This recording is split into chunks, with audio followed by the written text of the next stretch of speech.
தூர பெய்ய ஆரம்பிச்சிருச்சு. ஏன்னா உங்களுக்கு அடையாளத்துக்கு காமிக்கிறேன் பாருங்க.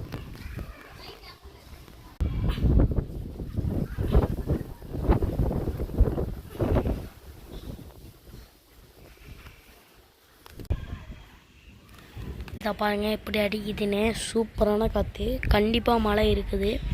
நான் போன தடவை ஒரு வீடியோ ஷார்ட்ஸாக போட்டிருப்பேன். அதே மாதிரி தான் பாருங்கள் ஸ்லாத்தினா எப்படி இழுக்குதுன்னு.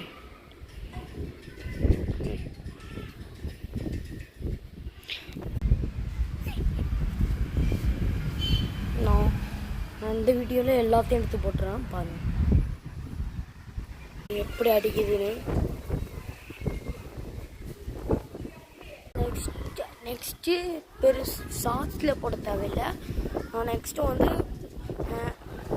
நெக்ஸ்ட்டு சாஸில் போடுறேன். மறக்காமல் பார்த்து என்ஜாய் பண்ணுவேன். பாய் பாய். எனக்கு வழி தெரியலை.